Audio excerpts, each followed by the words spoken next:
Hello दोस्तों, स्वागत है आपका आपके अपने YouTube चैनल दिसार जीकेजीएस क्लासेस में। दोस्तों, आप सब लोग कैसे हैं? उम्मीद करते हैं आप सब लोग अच्छे होंगे, स्वस्थ होंगे, मस्त होंगे और अपनी तैयारी बेहतरीन तरीके से आप सभी कर रहे होंगे। दोस्तों, railway group D exam date घोषित कर दी गई है और हम आपको यूथ बुक का सॉल्यूशन करवा रहे हैं, जिसमें दोस्तों आज हम आपको प्रकाश के प्रकीर्णन के सारे क्वेश्चन करवाने वाले हैं जो भी इस बुक में दिए गए हैं। दोस्तों, हमने इस बुक के जितने भी चैप्टर आपको अभी तक करवा दिए हैं सभी की प्लेलिस्ट हमने आपके लिए बना दी है। प्लेलिस्ट में जाके आप सारी वीडियो देख सकते हैं। उसी प्रकार हम साइंस के प्रैक्टिस सेट भी आपको करा रहे हैं यूथ बुक के, उसको भी आप लगा लीजिएगा। वहां से भी आप अपनी तैयारी जांच पाएंगे कि आप कितने क्वेश्चन 25 में से सही कर पा रहे हैं। तो प्रैक्टिस सेट जरूर लगाइएगा दोस्तों, वो आपके लिए बहुत ही ज्यादा फायदेमंद होने वाला है। दोस्तों, देर न करते स्टार्ट करते हैं आज का अपना सेशन। वीडियो अच्छा लगे वीडियो को लाइक कर दीजिएगा, शेयर कर दीजिएगा, कमेंट कर दीजिएगा। चैनल पे नए हैं चैनल को सब्सक्राइब करके बेल आइकन को प्रेस कर लीजिएगा। और हमसे जुड़ने के लिए, क्लास के अपडेट के लिए आप हमारा टेलीग्राम चैनल ज्वाइन कर सकते हैं। टेलीग्राम चैनल का लिंक मैंने डिस्क्रिप्शन बॉक्स में आपको दे दिया है। चलिए स्टार्ट करते हैं आज का अपना सेशन। दोस्तों, आज हम पढ़ेंगे प्रकाश के प्रकीर्णन के सारे क्वेश्चन। देखते हैं पहला क्वेश्चन। दोस्तों, वायुमंडल की अनुपस्थिति में आकाश का रंग कैसा होगा? दोस्तों, वायुमंडल की अनुपस्थिति में आकाश का रंग जो होता है वो होता है काला। कैसा होता है? काला होता है। पृथ्वी के वायुमंडल की अनुपस्थिति में प्रकाश का प्रकीर्णन नहीं होता है, इस कारण आकाश कैसा दिखाई देता है? तो काला दिखाई देता है। देखते हैं अगला क्वेश्चन। बादल सफेद दिखते हैं क्योंकि बादल की छोटी जल की बूंदें डैश होती है। दोस्तों, बादल सफेद दिखते हैं क्योंकि बादल की छोटी जल की बूंदें जो है दृश्य प्रकाश की सभी तरंग दैर्ध्य को लगभग समान तीव्रता के साथ प्रकीर्णित करती है। क्या करती है? दृश्य प्रकाश की जो सभी तरंग होती है, तरंग दैर्ध्य जो होती है, इसको लगभग समान तीव्रता के साथ प्रकीर्णित करती है। इसी वजह से बादल हमें सफेद दिखते हैं।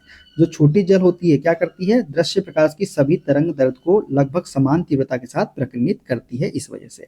देखते हैं अगला क्वेश्चन। निम्नलिखित में से प्रकाश के प्रकीर्णन के अनुप्रयोगों की पहचान कीजिए। प्रकाश के प्रकीर्णन के अनुप्रयोग के बारे में हमको बताना है। खतरों के संकेत का लाल होना, बी है समय से पूर्व सूर्योदय और विलंबित सूर्यास्त, तारों का टिमटिमाना, टिंडल प्रभाव, सूर्य का लाल और आकाश का नीला होना। तो दोस्तों, हमको बताना है इसमें से प्रकाश के प्रकीर्णन के कौन कौन से उपयोग है।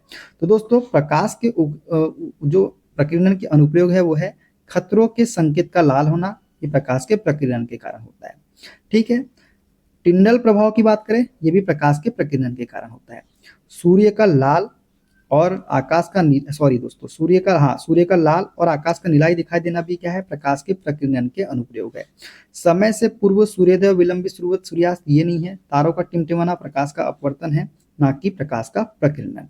तो राइट आंसर हो जाएगा ऑप्शन नंबर बी वाला, डी ई ए, और जो है ये प्रकाश के प्रकीर्णन के अनुप्रयोग है। ठीक है दोस्तों, प्रकाश के प्रकीर्णन के अनुप्रयोग की पहचान है टिंडल प्रभाव, सूर्य का लाल और आकाश का नीला होना, खतरे के संकेतों का लाल होना। देखते हैं अगला क्वेश्चन। जब रात के समय धूल भरी सड़क पर कोई कार गुजर रही हो तो हेडलाइट से प्रकाश पुंज का पथ डैश प्रभाव के कारण स्पष्ट रूप से दिखाई देता है। तो ये दिखाई देता है प्रकाश के प्रकीर्णन की वजह से। किसकी वजह से? प्रकीर्णन की वजह से। दोस्तों, हमारे वायुमंडल में अशुद्धियां, जलवाष्प, धूलकण अथवा अन्य प्रकार के पदार्थ उपस्थित है। जब प्रकाश वायुमंडल में प्रवेश करता है तो वायुमंडल में उपस्थित इन अशुद्धियों तथा धूलकण के द्वारा प्रकाश का अवशोषण कर उसे अन्य दिशाओं में विसरित कर दिया जाता है। इस घटना को प्रकाश का प्रकीर्णन कहते हैं और बैगनी रंग का प्रकीर्णन सबसे अधिक होता है। तो ये भी आपको याद रखना है। देखते हैं अगला क्वेश्चन। अंतरिक्ष का रंग काला दिखने का कारण क्या है? दोस्तों, अंतरिक्ष का रंग काला दिखने का कारण है प्रकाश का प्रकीर्णन। क्या होना? प्रकाश का प्रकीर्णन नहीं होने के कारण जो है अंतरिक्ष का रंग हमें काला दिखाई देता है। दोस्तों, अंतरिक्ष का रंग काला दिखने का कारण वहां पर वायुमंडल का न होना तथा प्रकाश का प्रकीर्णन न होना है। प्रकाश के प्रकीर्णन के कारण ही आसमान नीला दिखाई देता है।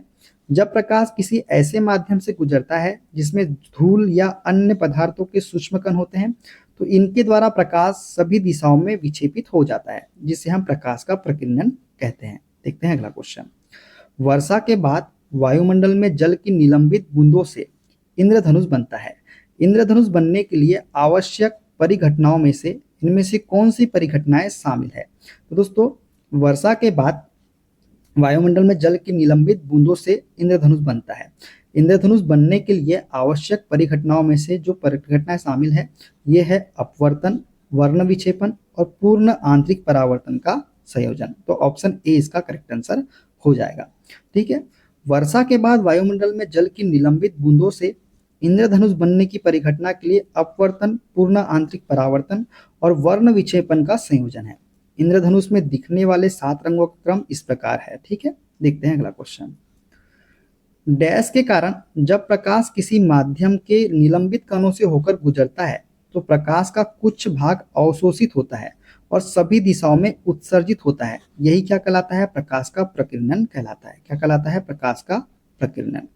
दोस्तों, प्रकाश के प्रकीर्णन के कारण प्रकाश किसी माध्यम के निलंबित कणों से होकर गुजरता है तो प्रकाश का कुछ भाग अवशोषित होता है और कुछ भाग भिन्न दिशाओं में विक्षेपित हो जाता है। प्रकाश के प्रकीर्णन के उदाहरण कौन कौन से हैं? तो आकाश का नीला दिखाई देना, समुद्र का नीला दिखाई देना, ये प्रकाश के प्रकीर्णन के उदाहरण हैं। देखते हैं अगला क्वेश्चन। आकाश नीला दिखाई देता है। तो दोस्तों, आकाश नीला क्यों दिखाई देता है? तो ये दिखाई देता है कम तरंग दैर्ध्य वाले प्रकाश के प्रकीर्णन की वजह से। कम तरंग दैर्ध्य वाले प्रकाश का प्रकीर्णन जो है इसी वजह से आकाश नीला दिखाई देता है। दोस्तों, प्रकाश में उपस्थित नीले रंग की तरंग दैर्ध्य कम होती है। जो प्रकाश में उपस्थित नीले रंग की तरंग दैर्ध्य कैसी होती है? कम होती है, जिसके कारण वायुमंडल में नीले रंग का प्रकीर्णन फैलाव सर्वाधिक होता है। परिणाम स्वरूप आकाश का रंग नीला दिखाई देता है। प्रकाश के प्रकीर्णन के उदाहरण की बात करें तो याद रखना है आपको, सूर्योदय और सूर्यास्त के समय सूर्य का लाल दिखाई देना, खतरे व रेलगाड़ी के सिग्नल का रंग लाल होना, आसमान का नीला दिखाई देना, ये सभी किसके उदाहरण हैं? तो प्रकाश के प्रकीर्णन के उदाहरण हैं। देखते हैं अगला क्वेश्चन। सूर्य का प्रकाश किसी घने जंगल के बितान से होकर गुजरता है तो कुहासे में जल की छोटी छोटी बूंदें प्रकाश को डैश करती है और टिंडल प्रभाव दिखाती है। दोस्तों, जब सूर्य का प्रकाश किसी घने जंगल के बितान से होकर गुजरता है तो कुहासे में जल की छोटी छोटी बूंदें प्रकाश को प्रकीर्णित करती है। क्या करती है? प्रकीर्णित करती है और टिंडल प्रभाव दिखाती है। ठीक है दोस्तों, जब सूर्य का प्रकाश किसी घने जंगल के बितान से होकर गुजरता है तो कुहासे में जल की छोटी छोटी बूंदें प्रकाश को प्रकीर्णित करती है और टिंडल प्रभाव दिखाई देता है। किसी कोलाइटी विलयन में उपस्थित कणों द्वारा प्रकाश का प्रकीर्णन होने की परिघटना टिंडल प्रभाव कहलाती है। यह प्रभाव छोटे छोटे निलंबित कणों वाले विलयन द्वारा देखा जा सकता है। इसे ही हम टिंडल प्रकीर्णन भी कहते हैं। देखते हैं अगला क्वेश्चन। चंद्रमा की सतह से देखने पर किसी अंतरिक्ष यात्री को आकाश डैश रंग का दिखाई देगा। दोस्तों, चंद्रमा की सतह से देखने पर किसी अंतरिक्ष यात्री को आकाश का रंग जो है ये काला दिखाई देगा। कैसा दिखाई देगा? काला दिखाई देगा। दोस्तों, चंद्रमा की सतह से देखने पर किसी अंतरिक्ष यात्री को आकाश का रंग काला दिखाई देता है। ऐसा इसलिए होता है क्योंकि आकाश में वायुमंडल का अभाव होता है, अतः प्रकाश का प्रकीर्णन नहीं हो पाता है। देखते हैं अगला क्वेश्चन। छोटे कण डैश और डैश रंगों के प्रकाश का प्रकीर्णन सबसे अधिक करते हैं, जबकि बड़े कण डैश और डैश रंगों के प्रकाश का प्रकीर्णन सबसे अधिक करते हैं। दोस्तों, छोटे कण जो होते हैं ये बैगनी और आसमानी रंगों के प्रकाश का प्रकीर्णन सबसे अधिक करते हैं। किसका? बैगनी और आसमानी रंगों के प्रकाश का। और जबकि जो बड़े कण होते हैं ये लाल और नारंगी रंग के प्रकाश का प्रकीर्णन सबसे अधिक करते हैं। तो बैगनी, आसमानी, लाल, नारंगी इसका करेक्ट आंसर हो जाएगा। दोस्तों, छोटे कण जो होते हैं ये बैगनी और आसमानी रंगों के प्रकाश का प्रकीर्णन सबसे अधिक करते हैं, जबकि बड़े कण जो होते हैं ये लाल और नारंगी रंग के प्रकाश का प्रकीर्णन सबसे अधिक करते हैं। देखते हैं अगला क्वेश्चन। श्वेत प्रकाश वाले परिवेश में दूध सफेद दिखाई देता है क्योंकि दूध में मौजूद में कण उस पर पड़ने वाले श्वेत प्रकाश में मौजूद विभिन्न रंगों की तरंगदैर्ध्य की तुलना में डैश होते हैं और श्वेत प्रकाश के सभी रंग डैश मात्रा में प्रकीर्णित होते हैं। दोस्तों, श्वेत प्रकाश वाले परिवेश में दूध सफेद दिखाई देता है क्योंकि दूध में मौजूद कण उस पर पड़ने वाले श्वेत प्रकाश में मौजूद विभिन्न रंगों की तरंगदैर्ध्य की तुलना में बड़े होते हैं। कैसे होते हैं? बड़े होते हैं। और श्वेत प्रकाश के सभी रंग जो होते हैं लगभग समान मात्रा में प्रकीर्णित होते हैं। तो ए इसका करेक्ट आंसर हो जाएगा। ठीक है, देखते हैं अगला क्वेश्चन। प्रकीर्णित प्रकाश का रंग प्रकीर्णित होने वाले कणों के आकार पर निर्भर करता है। अति सूक्ष्म कण मुख्य रूप से डैश प्रकाश का प्रकीर्णन करते हैं। तो सूक्ष्म कण किसका करते हैं दोस्तों? ये करते हैं नीले रंग का प्रकाश का। नीले प्रकाश का प्रकीर्णन करते हैं सूक्ष्म कण। नीले और किसका? बैगनी का, किसका, नीले और बैगनी का, ठीक है। बड़े कण किसका करते हैं, लाल और नारंगी का, अभी हमने बताया आपको स्टार्टिंग में वही वाला है। दोस्तों प्रकीर्णित प्रकाश का रंग प्रकीर्णित कणों के आकार पर निर्भर करता है। बहुत बारीक कण मुख्य रूप से नीला प्रकाश बिखरते हैं, जबकि बड़े आकार के कण लंबी तरंगदैर्घ्य का प्रकाश बिखरते हैं, ठीक है। देखते हैं अगला क्वेश्चन। निम्न कथनों पर विचार करें और इसको बताना है कथन में क्या क्या सही है, कौन कौन से सही और कौन कौन से गलत है। बादलों में मौजूद कण सूर्य से आने वाले श्वेत प्रकाश में मौजूद विभिन्न रंगों की तरंगदैर्घ्य की तुलना में बड़े होते हैं। दूसरा है दोस्तों, श्वेत प्रकाश के सभी रंग लगभग समान मात्रा में प्रकीर्णित होते हैं। उपरोक्त कथन में से कौन कथन में हमें धूप के दौरान बादलों के सफेद रंग को समझने में मदद करते हैं। तो उपरोक्त में से जो कथन है दोस्तों, जो धूप के दौरान बादलों के सफेद रंग को समझने में मदद करते हैं, ये दोनों ही कथन है, ए और बी दोनों ही कथन इसका करेक्ट आंसर हो जाएगा, ठीक है। दोस्तों बादलों में मौजूद कण सूर्य से आने वाले श्वेत प्रकाश में मौजूद विभिन्न रंगों की तरंगदैर्घ्य की तुलना में बड़े होते हैं। श्वेत प्रकाश के सभी रंग लगभग समान मात्रा में प्रकीर्णित होते हैं, तो ए और बी दोनों ही कथन क्या हो जाएंगे, हमारे सही हो जाएंगे। देखते हैं अगला क्वेश्चन। निम्न में से किस विलयन में प्रकाश का प्रकीर्णन हो सकता है। दोस्तों प्रकाश का प्रकीर्णन जो है किस में होगा, तो कोलाइडी विलयन में। कोलाइडी विलयन में जो है प्रकाश का प्रकीर्णन हो सकता है। दोस्तों कोलाइडी या निलंबन की बात करें, कोलाइडी निलंबन या विलयन प्रकाश प्रकीर्णन को प्रदर्शित करते हैं। जब एक प्रकाश या लेजर कोलाइडी निलंबन से गुजरता है तो प्रकाश क्या होता है, प्रकीर्णित होता है। इसे ब्रिटिश भौतिक विज्ञानी जॉन टिंडल द्वारा टिंडल प्रभाव के रूप में नामित किया गया है।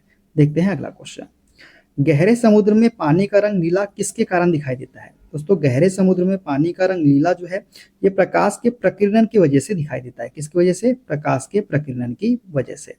दोस्तों गहरे समुद्र में पानी का रंग प्रकाश के प्रकीर्णन के कारण नीला दिखाई देता है।